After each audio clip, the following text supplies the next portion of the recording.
Hey guys, thanks for tuning in. Wanted to talk about what's been happening in the market, but also kind of wanted to vent about certain stuff as a silver stacker that we come across, and from time to time, we just kind of lose our senses and kind of drift off our financial plan when it comes to stacking silver, and pretty much that's what happened to me the last 2 months. I think it might just have been I'm staying home too much and I'm on the internet too much looking at things, but I overspent, and man, I've been trying to preach, and kind of follow those rules of budgeting and sticking to my budget. But I kind of fell off track. So buying silver is very addictive. There's beautiful rounds, there's beautiful coins that you just kind of feel like you're missing out when you don't buy it. Um, it gave me a chance to just talk about putting your budget together and kind of sticking to your budget. So I kind of wanted to share what I've been doing. This would kind of answer the question of how much silver you should be stacking per month, or what your goal is, and how much is enough. For those people who are new and are trying to figure out how much they should be stacking, I do a simple formula as far as my finances are concerned. It's the 60-20-20, which is for the month, for your monthly income, whatever you get at the end of the month, after taxes. So this is what gets pretty much deposited into your bank account if you get automatic withdrawals or deposits. I'm sorry, but at the end of the month, you look at it, you take 60%. That's where I'm at as far as my bills. My bills take up 60% of my income, which is kind of high. I'm trying to get that lower, but those bills are going to range for everyone, right? If you have a mortgage, if you're renting, if you have multiple vehicles for insurances, if you have a car payment, that's all included in those bills. So luckily, I don't have a car payment. I just have I have two vehicles that I pay for on insurance. One's full coverage, one's is just liability. So that's that. I rent, so I got rent. I got my mortgage, not mortgage. I'm sorry, my rent that's due every month, and then the renter's insurance. Groceries and gasoline, I add in there. Any kind of internet bill that you have, a cell phone bill, that's all included in there. Your Netflix, your Disney, ESPN, whatever you get subscription wise. Again, that's added in there as well. So that's pretty much where that 60% goes at the end of the month. And then I'm left with 40% of my income, and that's chopped up into two categories. I chop it up evenly, because I feel like I should be spending and saving as much. I should save as much as I spend, and I should spend as much as I save. So that 40% is chopped up into two. You get 20% for casual spending. That's your going out money. That's going to the brewery on the weekends, going out on a movie date or something, taking the lady out. That's 20%. And then the other 20% is for investments in precious metals for me.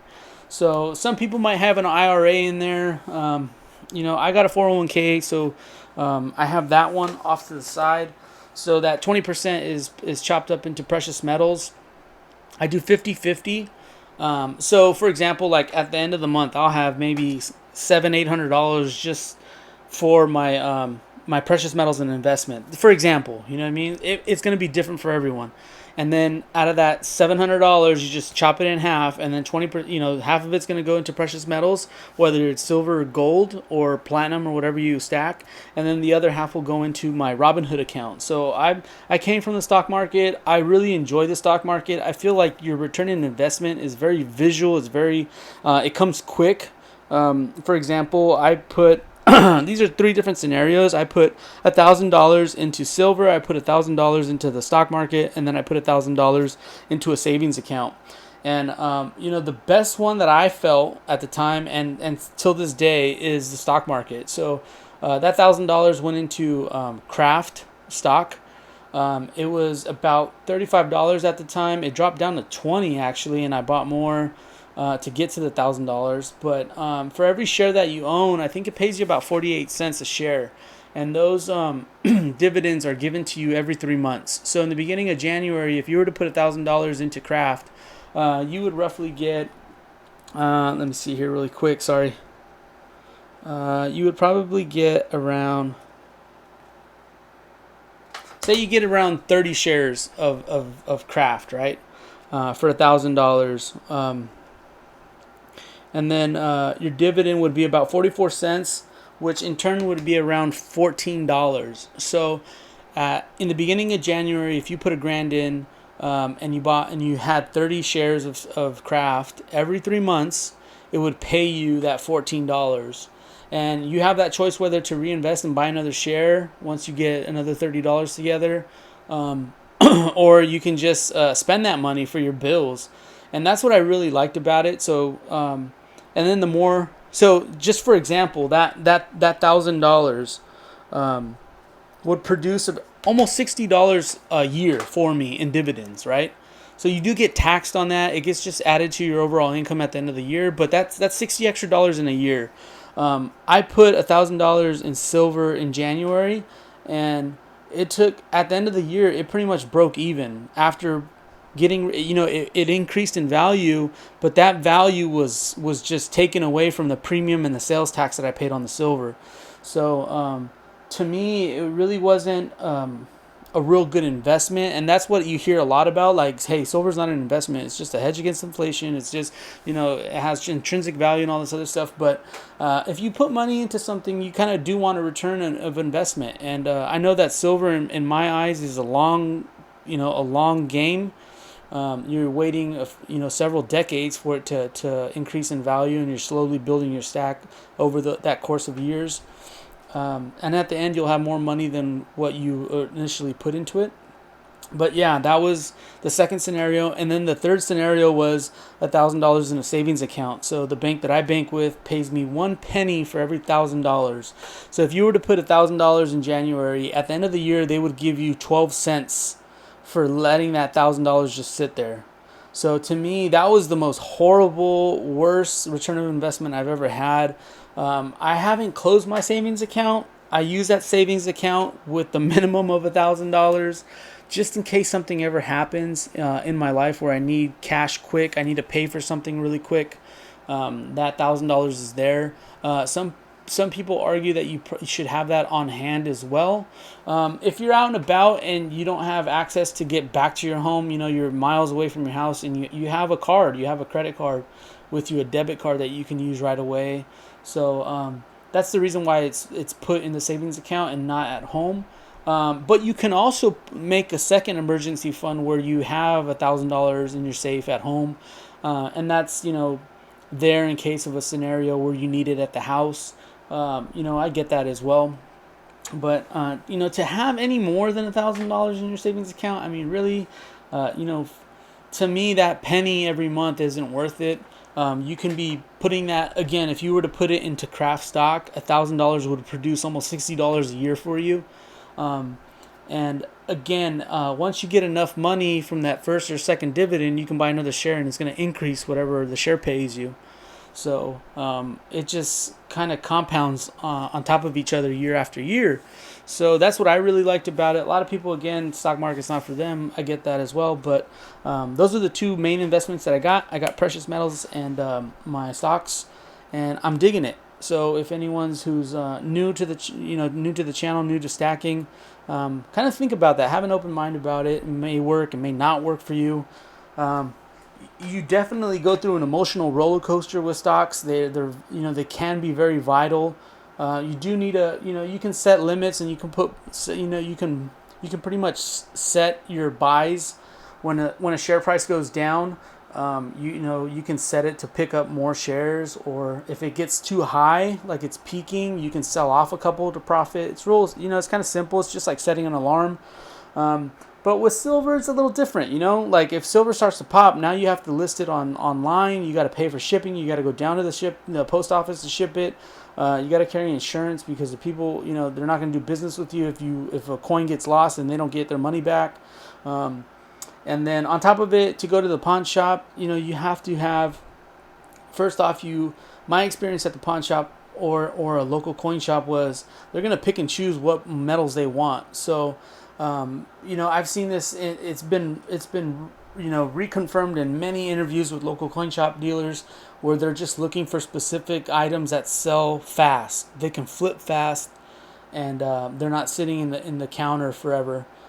They know exactly what their customers want and what they're looking for. So if you don't have that, you're at the mercy of whatever they're going to pay and how many they're going to pick up. You can't just go over there with 1,000 ounces of silver and they're just going to guarantee you they're going to buy all of it. They might not want all of it. They might just want your Eagles. They might just want certain coins that move. So with stocks, it was just way easier, you guys. It's just, click of a button. You can offload thousands, if not tens of thousands of dollars within seconds. That money comes through maybe 5 days later because of money laundering laws, but it's there, it's sold, and you didn't miss the spot price, right? You didn't miss it when the share peaked and you sold it. It's within seconds. You got it at that price, and you don't have to worry about anything. You don't have to worry about looking at spot price and then running down to the the coin shop or the local pawn shop to go unload your silver. It's just way easier. So it's just something to think about. But yeah, that's what I do. 60, 20, 20. 60 goes to your bills, 20 goes to your casual spending, and then 20 goes into your investments and savings.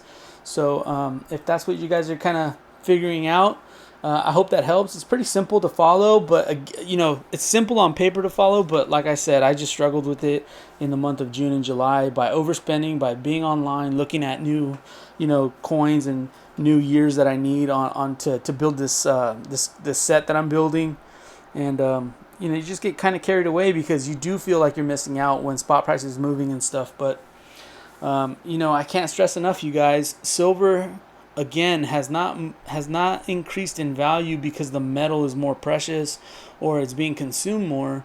It's going up because of a pandemic that drove it. It was pandemic driven. It's speculation. It's a lot of different things. So I know I'm probably get some comments in the comments that say otherwise, but that's what I'm thinking. That's what I'm going by. I haven't seen, and I can't even confirm what companies are buying the most silver. If you Google, you'll see that JP Morgan, a bank, has 130 million ounces of silver. Why does a bank have it? Maybe they're thinking that the worst is going to happen as well, and you should be too. Again, that fear of missing out. But as far as I'm concerned, I don't see Tesla picking up twice as much silver because they're selling twice as much cars. That's quite the opposite. Most companies aren't selling as much as they were. So again, this is just kind of panic driven. Stackers who have been stacking on a consistent level are buying and continuing to buy. But then you have an upsurge of people who are coming from the stock market. They read an article online on their Google or on their Yahoo webpage that says silver and gold just hit an all-time high, you should buy some. Those people jump in and start to want to buy silver, and then the demand goes up a little bit. But eventually, when you've been stacking for a while and how spot price moves, some people just stop stacking and then go back into the stock market. So again, it's just up to you, but hope it helps. Let me know how you guys are doing it. I think Florida Stacker said something around the 30% level of what he was able to save and invest at the end of the month of every month, which is awesome. I'm trying to like you'll fluctuate in between 20%, 15%. It doesn't even have to be like a round number. It can be 18.5%, whatever it is that you choose. But what I notice is that, I tried to lower my bill. I think at one point my bills were, eating up about 78% of my income, and I had very little left. And again, that was, me talking about living almost paycheck to paycheck. But once you start to get rid of debt, once you start to get rid of certain things, you're just like, okay, now my bills are getting lower. Now I have more money to save, more money to spend, and you're very happy about it. And that's something that precious metals brought to me personally, so that's pretty cool. But yeah, you guys, hope it helps. Let me know what you guys are saving and stacking per month. For the most part, I'm thinking someone who's like 25 years old probably is like racking in, I don't know, about $600, $700 if you were to do 20% of your income. But wow, if anyone's over 1,000, good for you, brother. You're doing well. All right, you guys, happy blessings, happy stacking.